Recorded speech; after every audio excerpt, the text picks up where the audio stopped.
video is going to explain how monetary policy works in an economy. It's going to use three separate diagrams which we'll look at separately and then we'll combine them all. There's another video that explains the effect of monetary policy, but this is the actual workings of the policy. The first diagram we're going to look at is the supply and demand of money in an economy.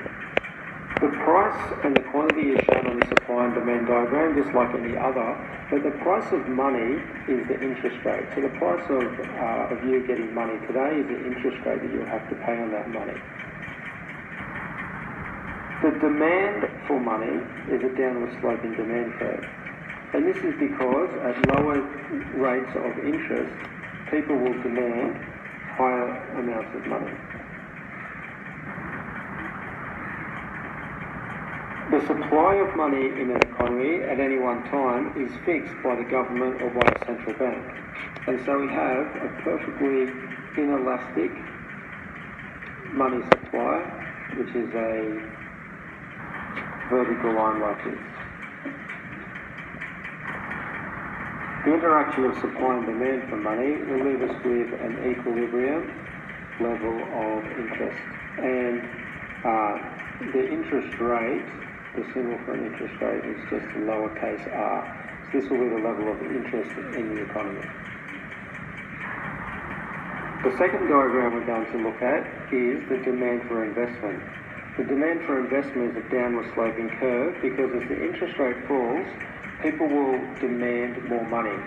In this case, it's usually we're looking at businesses borrowing more money, so they're demanding money in the form of taking out loans, and they'll borrow more because the interest rate is lower. So very quickly,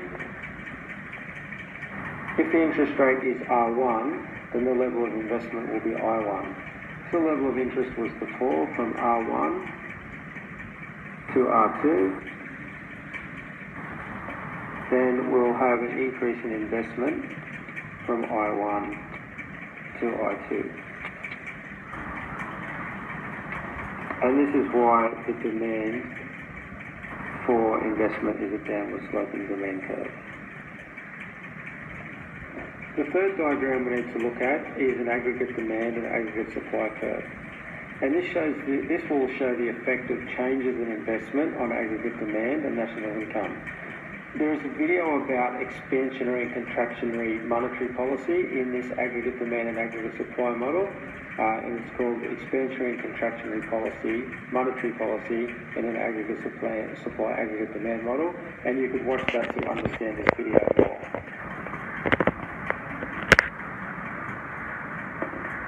We're now going to place these three models together.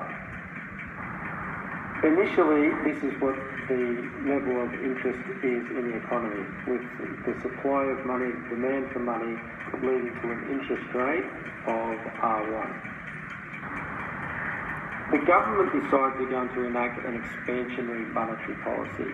An expansionary monetary policy, the end result is that we'll want to have an increased level of national income. In order to get increased national income, we need higher levels of investment. To get higher levels of investment, we need a lower interest rate. And we know that in this diagram, the government or the central bank has control over the supply of money. And we can see that if they were to increase the supply of money to the right, then this will lead to a new level of interest, which is lower than the original level of interest. The increase in the supply of money will lead to a decrease in the interest rate from R1 down to R2. The way that the government influences the supply of money in the economy is by buying and selling government bonds. In this case, it wants to increase the amount of money in the economy. That means it needs to hand money over to people in the economy, and in doing this, they will be buying back government bonds. So, the central bank or the government will be buying back government bonds that will put more money into the economy, increase the supply of money from SM to SM2, and that will decrease the interest rate from R1 to R2. By decreasing the level of interest from R1 to R2, there will be an increase in investment, and we'll see this here as an increase from I1 to I2. And so the decrease in interest leads to an increase in investment on the second diagram.